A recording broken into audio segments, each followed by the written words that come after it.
So picture this. Alisher Sadulayev, one of Uzbekistan's key leaders on youth policy, flies all the way to Stanford University. But he's not just there to take a class. Nope, he's on a mission.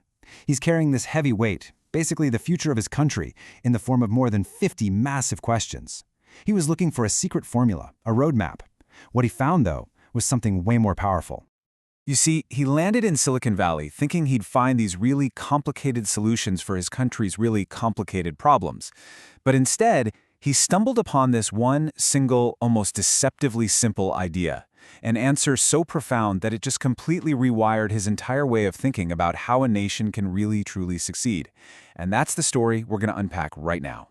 First things first, to really get why that one answer was such a game changer, we have to understand the sheer scale of the questions he was asking. And at the heart of it all is this unique challenge that Uzbekistan is facing. I mean, this is the ultimate high-stakes gamble, right? When you have a massive young population, it can be this incredible demographic dividend that just fuels insane growth. Or it can become a demographic bomb. If you can't provide enough schools, healthcare, and jobs, well, the stakes could not be higher.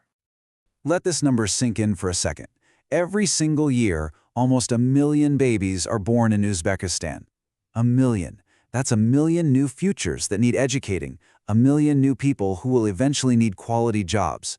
This isn't just some statistic, it's a promise, and it's a monumental challenge, all rolled into one. So these are the kinds of questions that were keeping him up at night. These aren't just, abstract policy debates. They're about national identity, about destiny.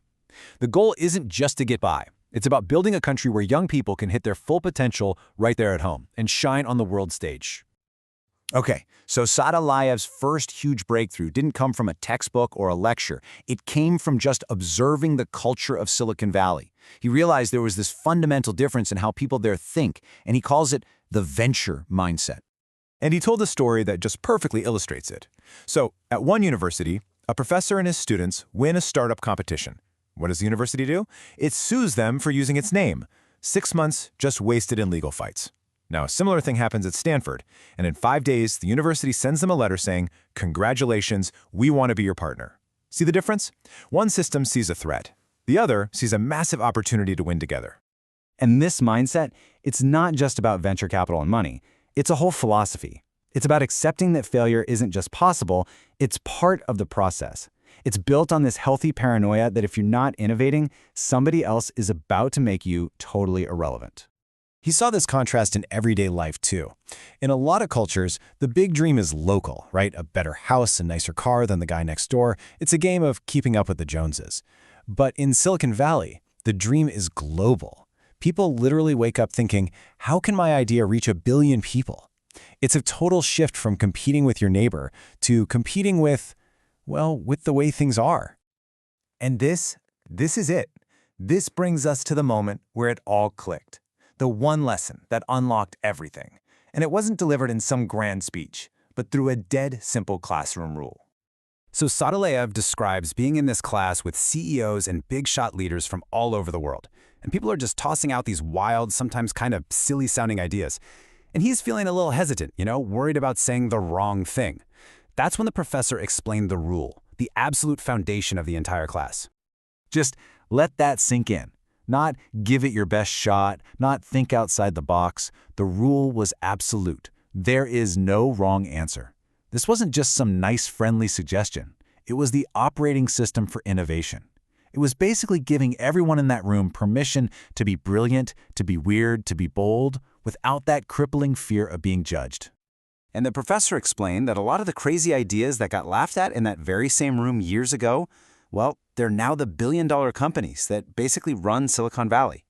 See, the biggest thing holding back progress isn't a lack of ideas. It's the fear we feel right before we say them out loud. And this one rule, it just completely tears down that wall of fear. So armed with this totally new perspective, Sadulayev started to rethink the very engine of how a country moves forward. He'd always figured it was politics, government policy that drove a nation. But a book he read at Stanford called The Prosperity Paradox made him question everything. This was the question that blew his mind. Could it actually be that the most powerful force for change isn't some new law passed in the capital city, but a new idea born in someone's workshop or garage? The answer, it turns out, is in a classic American story. Just think about the Ford Model T. The US government didn't sit down and create a national automobile strategy. No. One guy, Henry Ford, an entrepreneur, had an idea. Let's make cars so cheap that anyone can own one.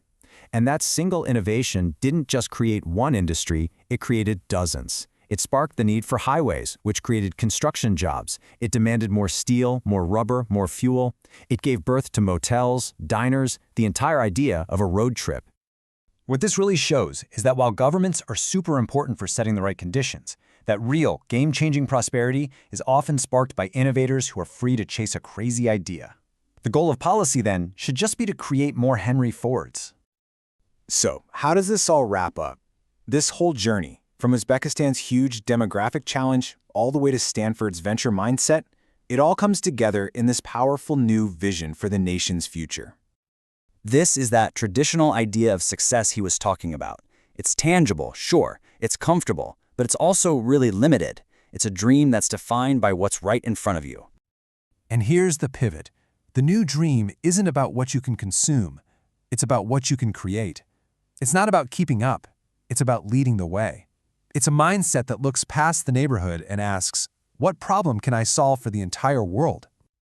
This quote from Sadulayev just nails it. It captures the entire vision in this one powerful image, a future where the entrepreneur, the innovator, the startup chi is a hero, a role model that's as familiar to a kid as a doctor or a teacher. It's about weaving that venture mindset right into the fabric of the national culture.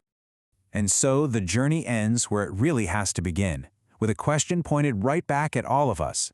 Because if a nation's greatest resource really is its people, and the key to unlocking all that potential is a mindset where there are no wrong answers, then the future doesn't just belong to the people in charge. It belongs to anyone with the courage to share their idea.